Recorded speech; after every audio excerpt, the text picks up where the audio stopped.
According to a new study from Cinch Home Services based on U.S. Census Bureau data, Cape Coral and Fort Myers have the highest housing vacancy rate of any major metro area in the entire country, 38.7%. That's not a number anyone expected to see in a city that was called one of the fastest growing places in America just 3 years ago.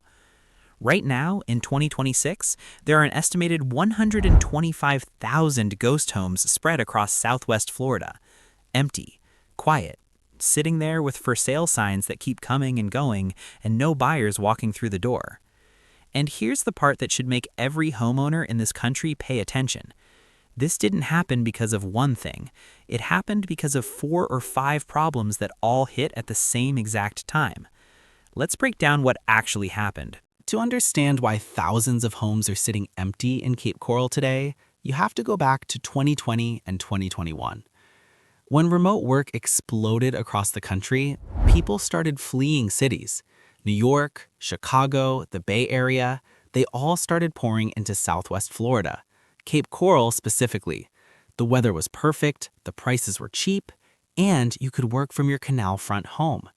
Migration into the Cape Coral-Fort Myers area peaked at 3.5% in 2022. For a metro area, that's enormous. Home values reflected that stampede. According to reventure data, Cape Coral home prices surged by 38.3% in 2022 alone. That's not a market going up, that's a market overheating. Developers saw the money and started building. In 2023, Lee County, which includes Cape Coral, built more single-family homes than any other county in the entire state of Florida, over 10,700 new units in a single year. Investors piled in too. They bought properties expecting to flip them or rent them out at peak prices. For a while, it worked. But by late 2022, the Federal Reserve started hiking interest rates hard. Mortgage rates climbed past 7%. The buyers who had been flooding into Cape Coral started backing off. Migration slowed from 3.5% to just 0.5% by 2024. The people who drove the boom stopped coming. And all those new homes that got built, they were now sitting there waiting for buyers who were no longer showing up. Here's where things stand as of early 2026. According to Redfin data from February 2026, the median home price in Cape Coral is $375,000. That's down 3.8% compared to last year. Houseio's December 2025 data puts the picture in even sharper focus. 74% of all listed homes in Cape Coral have had price cuts. 74%. Compare that to 62.7% the year before. Homes are sitting on the market for an average of 85 days. According to Housing Wire data from November 2025, the Cape Coral-Fort Myers Metro was seeing homes take a median of 119 days to sell. That's 54% longer than the national median. Inventory? The number of active listings in Cape Coral hit 14,580 in 2025, according to reventure app data. That's more than double what it was in 2023. The city now has over 8 months of housing supply. The national average is 2.7 months. Ariana Falzone, a realtor with Remax Nautical Realty in Cape Coral, put it plainly when she told Fox 4, "I see hundreds, possibly thousands in Cape Coral right now," talking about vacant ghost homes spread throughout neighborhoods. And according to the Cinch Home Services study, Cape Coral-Fort Myers doesn't just have a vacancy problem. It has the worst vacancy rate in the entire country among major metros. 38.7% of homes empty. Here's the piece of this story that doesn't get talked about enough. Even if a buyer wanted to purchase one of these homes, they ran into a wall. Homeowners insurance. According to 2026 data from insurance.com, the average annual home insurance premium in Florida is $7,562. That makes Florida the most expensive state in the nation for home insurance, period. The national average? $2,181. Florida homeowners are paying more than 3 times that. This didn't happen overnight. More than 30 insurance companies became insolvent, left Florida, or pulled back from the market between 2020 and 2025. Farmers pulled out entirely in July 2023. AAA and other carriers stopped writing policies in high-risk coastal areas like Fort Myers and Cape Coral, the same areas still reeling from Hurricane Ian's $113 billion in damages. When private insurance disappeared, homeowners were forced onto Citizens Property Insurance, the state-backed insurer of last resort. At its peak in 2023, Citizens had 1.4 million policies in Florida. That's how severe the exodus of private carriers was. Doug Nellens from the Insurance Center of Fort Myers described what this meant on the ground, saying the situation was an unfortunate step back in an already fragile and slow insurance market. For buyers, no insurance meant no mortgage. No mortgage meant no sale, which meant more homes sitting empty and more deals falling apart at closing.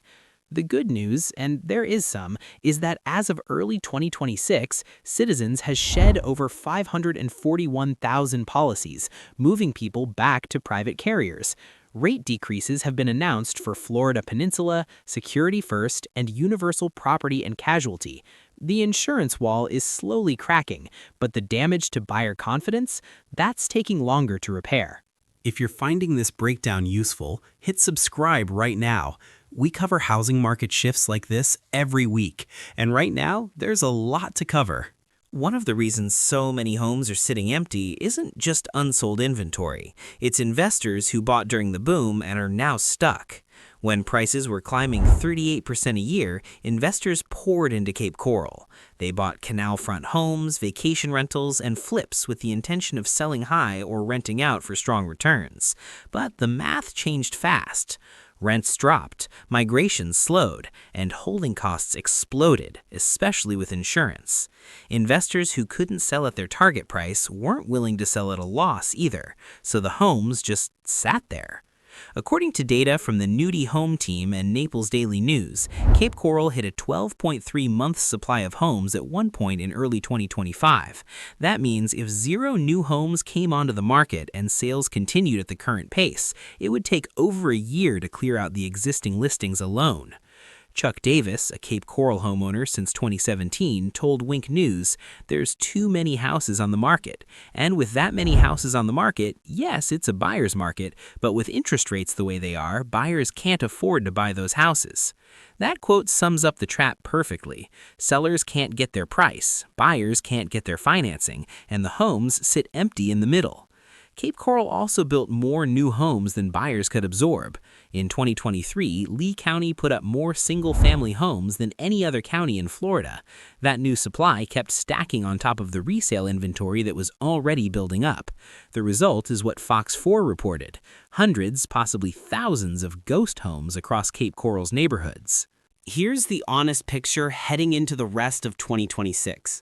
Realtor.com forecasted a 10.2% drop in Cape Coral home prices for 2026, which would be on top of the 10% decline already recorded in 2025. That's a significant back-to-back correction. Not everyone agrees. Sam Yaffe, a realtor with over 20 years in Southwest Florida, pushed back on those projections, telling Wink News, "Things have dropped like already that amount, and we are now starting to bump up a little bit. We have more buyers." Her view is that the market is stabilizing, not collapsing.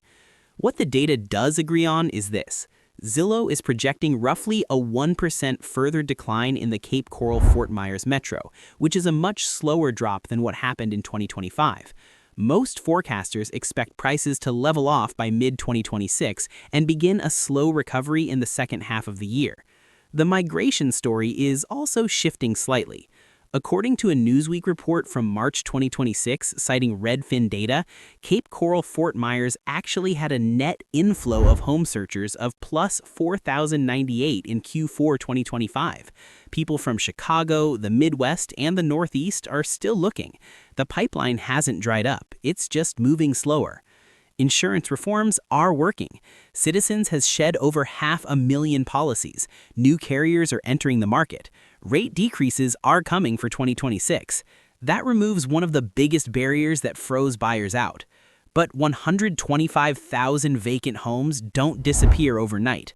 The correction is real. The slowdown is real, and the homeowners who need to sell right now are facing a market where 74% of listings have already had to drop their app. So that's the full picture on why Cape Coral and Fort Myers are sitting on the most vacant homes of any major metro in the country right now. It's not one thing. It's the post-pandemic correction, the insurance wall, the investor stallout, and the interest rate freeze, all hitting at the same time. For buyers, this is actually a rare window. For sellers who need out, this is a tough market to navigate. And for anyone watching the broader housing market, what's happening in Southwest Florida right now is worth paying close attention to. If this breakdown was useful, subscribe and share it with someone who needs to see this data. We'll keep watching these numbers and bringing you the updates as they happen. See you in the next one.